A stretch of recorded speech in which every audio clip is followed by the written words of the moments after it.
Hola amigos, ¿cómo están ustedes? Qué gusto de saludarlos, bienvenidos. Siempre nos juntamos a esta hora de la tarde para revisar en vivo algunas de las informaciones más importantes de esta jornada y también, como usted lo sabe, profundizar en alguno de los temas de actualidad. Partamos de inmediato, siempre con el apoyo de nuestro video wall, con las claves del día, noticias más destacadas sin duda. La Corte Suprema, que ha ratificado el fallo que califica como ilegales los pinchazos telefónicos a Josefina Uneus, la ex psiquiatra del presidente Gabriel Boric. Todo esto en el marco del caso Procultura.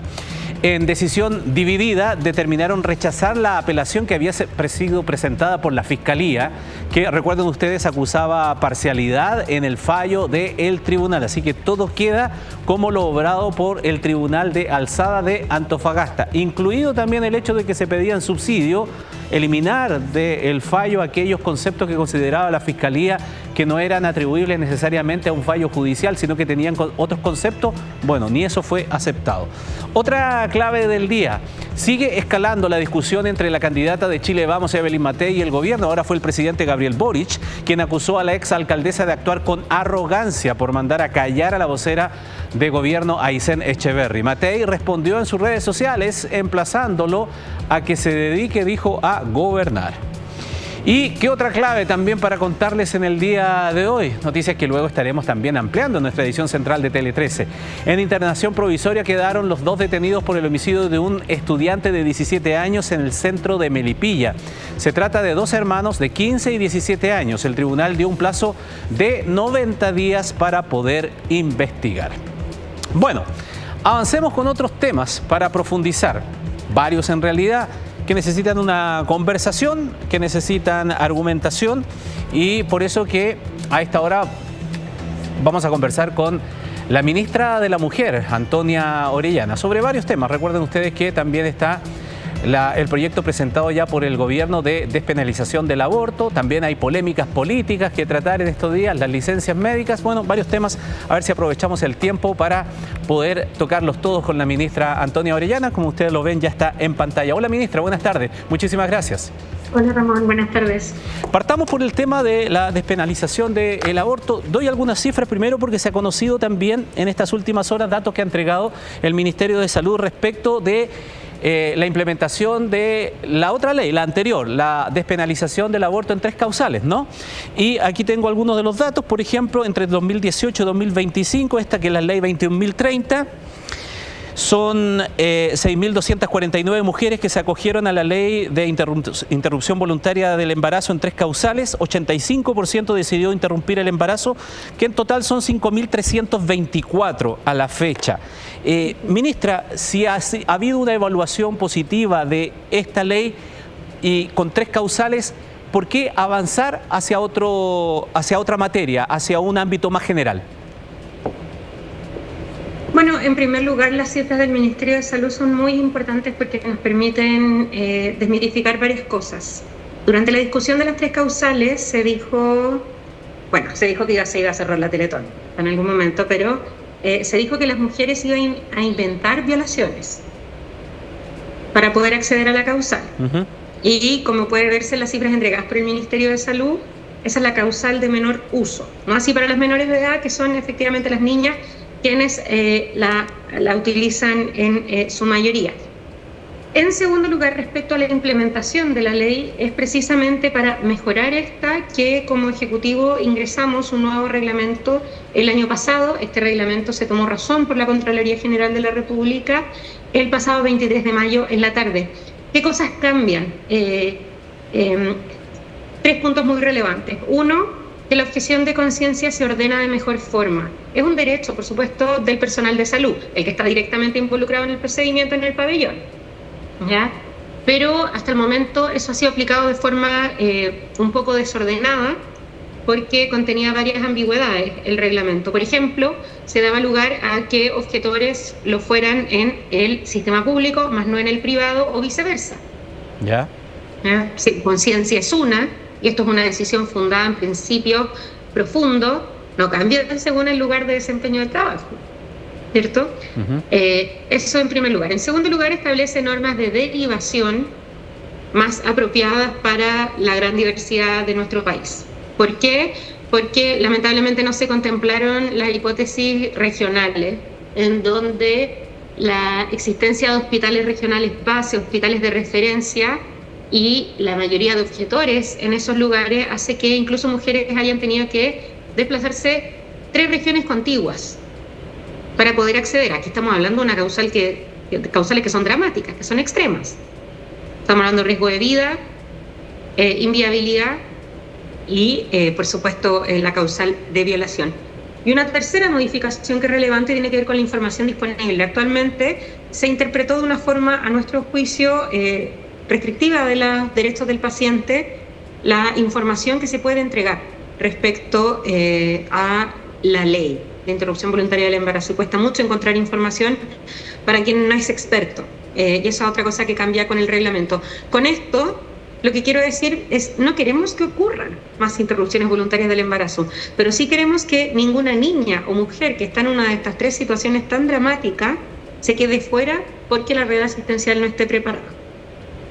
¿Alguien podría entender que el proyecto que se ingresa ahora reemplaza al anterior?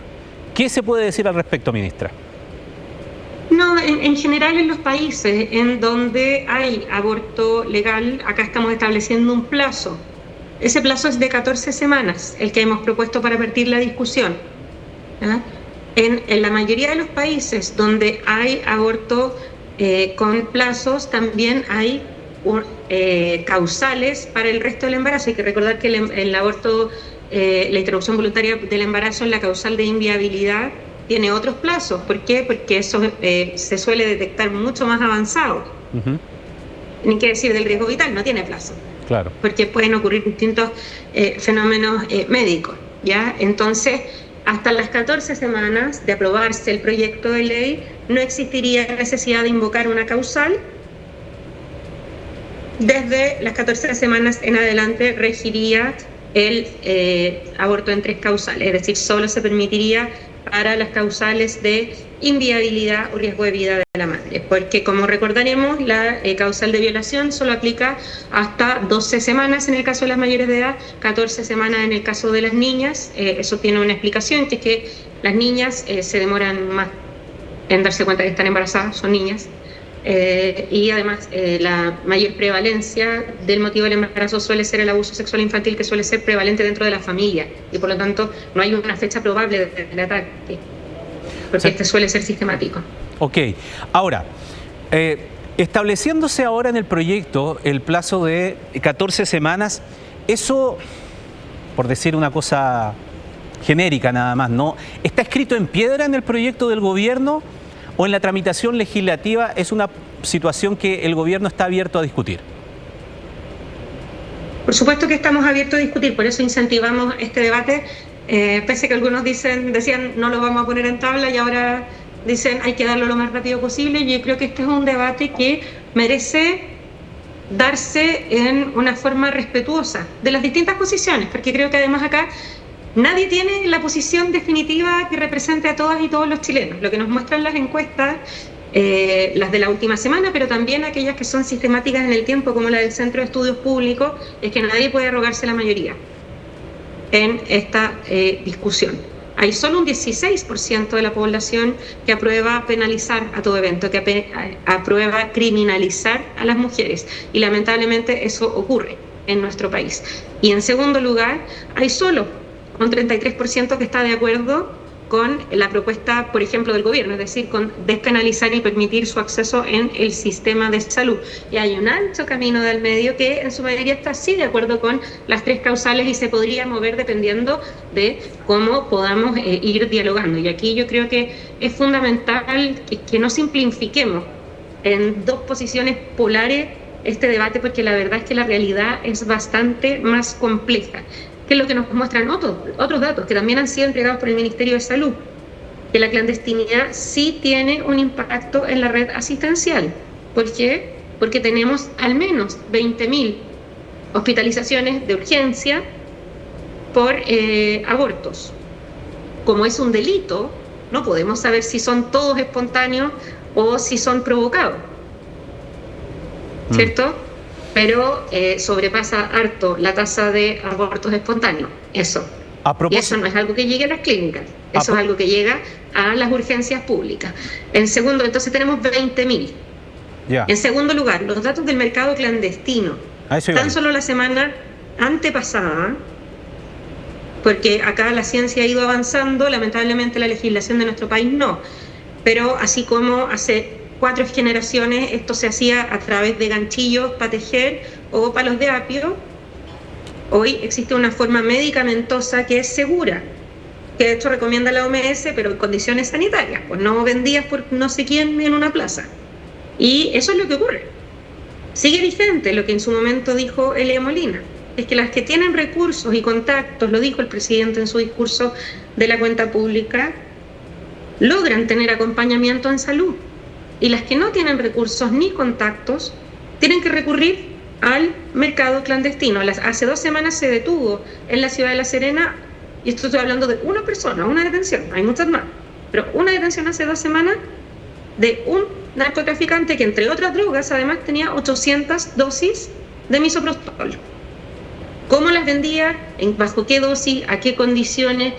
Imponiendo qué condición a las mujeres, no lo sabemos, porque esto es el costo de la clandestinidad.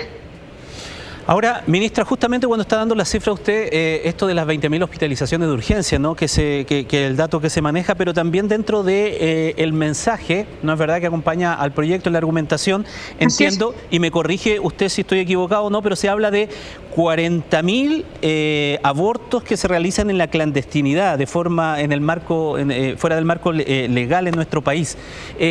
¿Cómo se llega a esa cifra para hacer una estimación que va asociado también a la petición de recursos para aquello? Entonces alguien puede interpretar, se están pidiendo recursos para practicar 40.000 abortos. No es así. Ahí tenemos un margen, porque lamentablemente aquí tenemos una situación que es clandestina, ¿ya? Entonces, para lo quiero poner bien en práctico, no es que sea lo mismo, no tiene la misma categoría los hechos, pero una categoría clandestina, algo que es un delito, no se puede medir solamente por el hallazgo hospitalario de este hecho. Por poner un ejemplo, sería como si yo dijera que hay tantas matas de marihuana como se decomisan. Porque la policía las pilló. Se entiende. No es así. Entonces, lo que tenemos es el dato administrativo que viene de las urgencias de los hospitales de 20.000. Eso es más alto de lo que son las tasas de pérdida.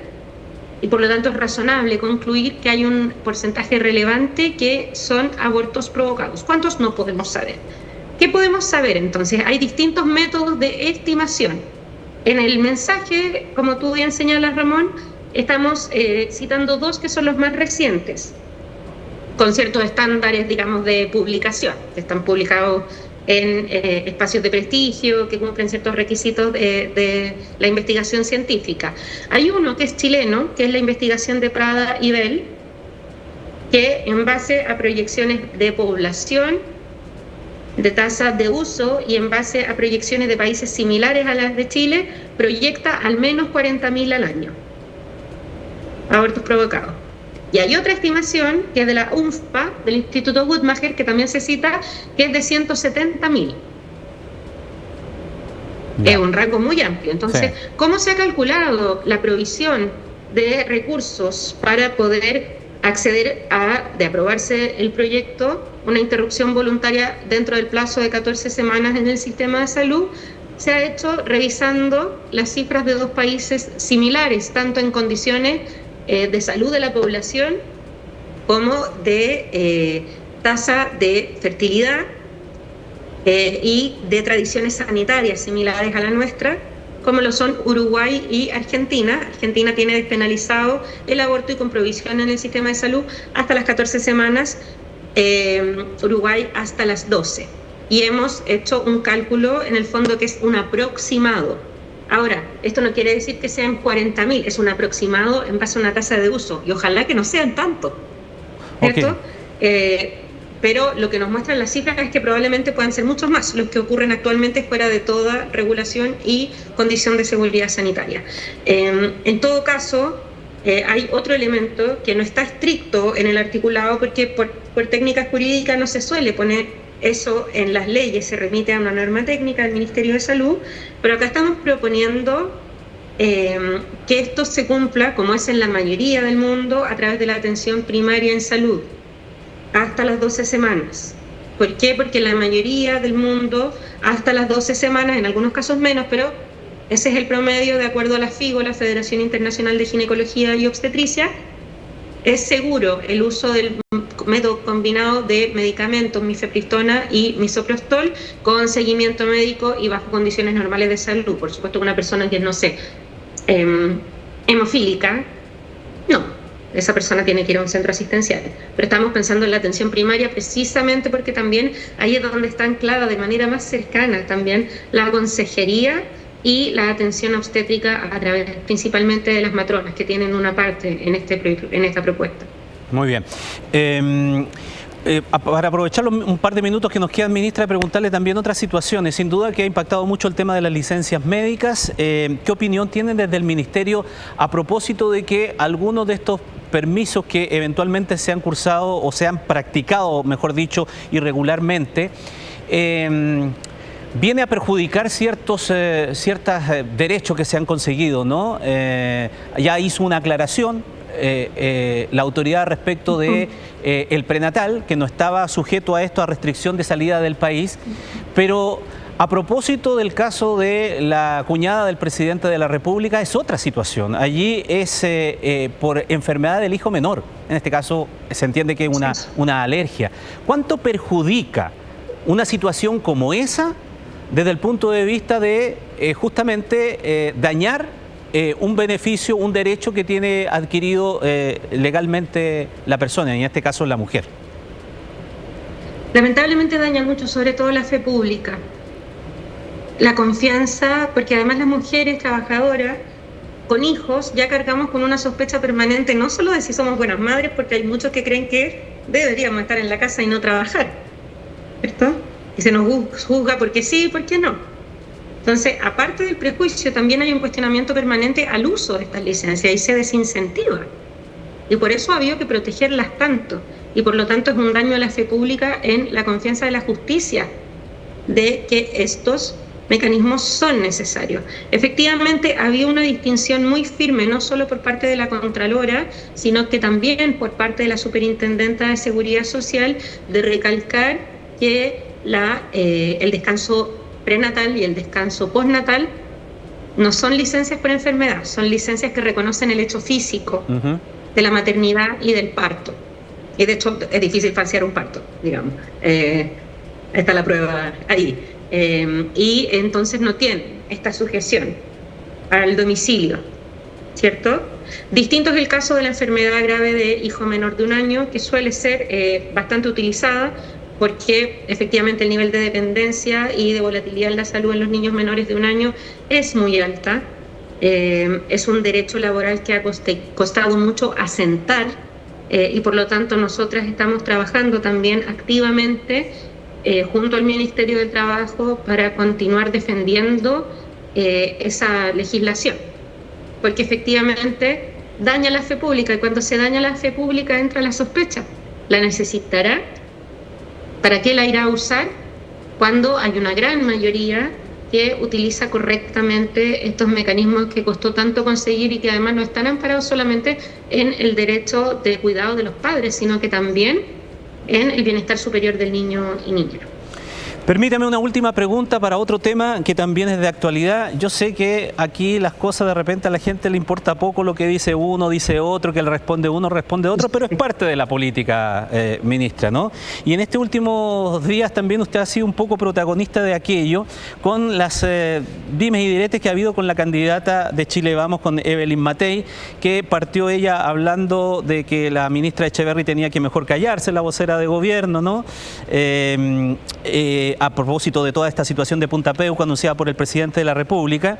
Usted le dijo que cuando le tocan el pinochetismo se desequilibra y vino una andanada hoy día de declaraciones de diputados cercanos a Chile Vamos que le piden a usted que se mantenga en su cargo nomás, que hable de cosas que son propias de su cartera, que es absolutamente imprudente, que se aproveche de su cargo. Incluso el diputado Donoso le dijo, perdón y lo voy a citar textual, Guachita no se meta en peleas de grande.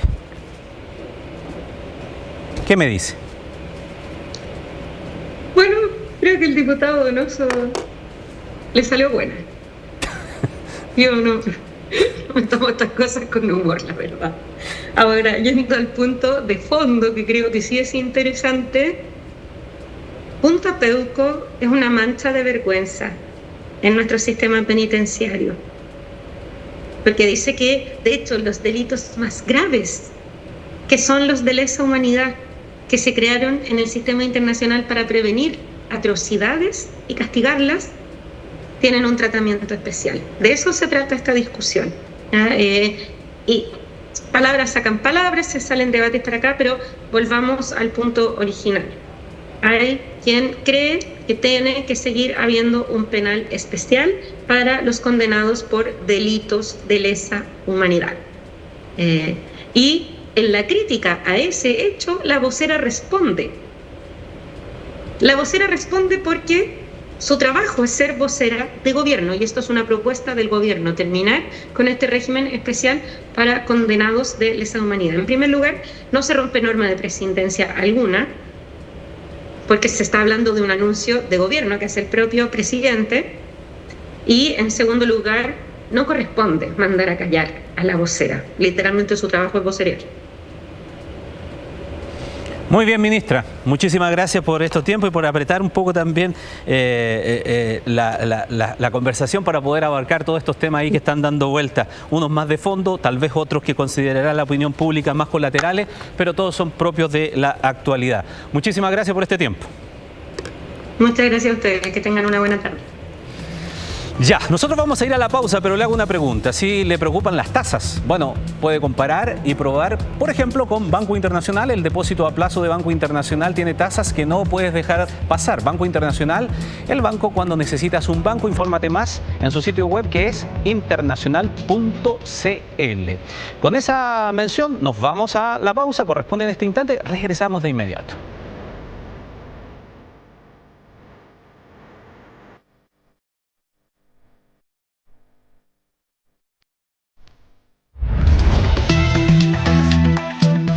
Banco Internacional está presentando Estamos en Vivo. No despiertas pensando en un banco, sí en un viaje o un auto nuevo. Y ahí recién piensas, necesito un banco.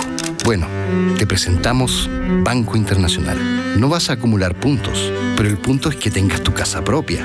¿Descuentos en restaurantes? Sí, pero sabemos que prefieres remodelar tu cocina. Y si te preguntas por la tasa, compara y ven con nosotros. Banco Internacional, el banco cuando necesitas un banco. Bienvenida a Travelantes. Estoy buscando algo nuevo. Tal vez una tacita de té. Son todos igual. Pero esta es de cena. Pero este té es supremo. ¡Muchachos! Supremo. 150 años de suprema calidad en té. Vive el sueño de India en modo Masái. India es un país donde la espiritualidad es el corazón de la vida. Dicen que en esos momentos de incertidumbre, cuando te sientes perdido, India te brinda un encuentro profundo con tu ser y tu alma. Por eso aseguran que todos deberíamos viajar al menos una vez en la vida a este destino sagrado. Con más de 5.000 años de historia, India ha sido el hogar de civilizaciones antiguas que florecieron a orillas del río Indo. La religión ha sido un pilar fundamental en la vida de sus 1.400 millones de habitantes, moldeando su vida ritual y espiritual de manera única. Masái Travel ha diseñado la ruta perfecta para experimentar la magia de India, como en la ciudad de Agra, donde deslumbra el icónico Taj Mahal, símbolo inmortal de amor, y una de las 7 maravillas del mundo moderno. A orillas del río Ganges, observarás un ritual que ha acompañado a millones de almas en su tránsito hacia la eternidad, una ceremonia profundamente espiritual que nos invita a reflexionar sobre el ciclo de la vida y la muerte. India es un destino que nos invita a expandir nuestros horizontes, a recibir la poderosa energía de un lugar que se transforma y eleva la conciencia.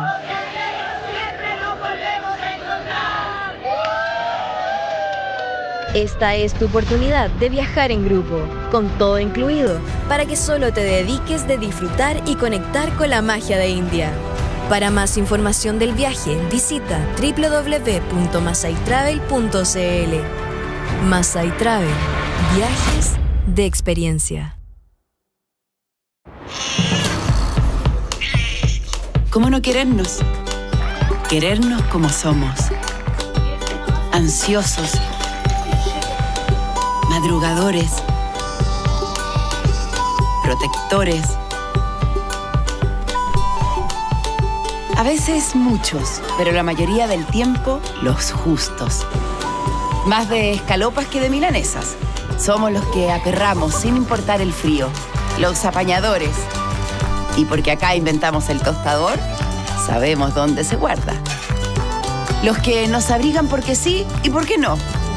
Los que tomamos el té con completos y siempre caemos con un amigo a la 11. Los mismos que no nos paramos por menos de un 7.5. Los de al tiro. Los que tejemos todo y guardamos todo también. Los que tenemos primos en todas partes, siempre bien apatotados. Los que apoyamos más cuando se necesita más. Somos de sabores, de colores y de chuparnos los bigotes. Somos los que decimos salud. Y también salud, porque nos cuidamos. Así somos. Y por eso, así nos queremos. Desde 1896, Laboratorio Chile. Cuidemos lo nuestro. No despiertas pensando en un banco, sí en un viaje o un auto nuevo. Y ahí recién piensas, necesito un banco. Bueno, te presentamos Banco Internacional. No vas a acumular puntos, pero el punto es que tengas tu casa propia. ¿Descuentos en restaurantes? Sí, pero sabemos que prefieres remodelar tu cocina. Y si te preguntas por la tasa, compara y ven con nosotros. Banco Internacional, el banco cuando necesitas un banco.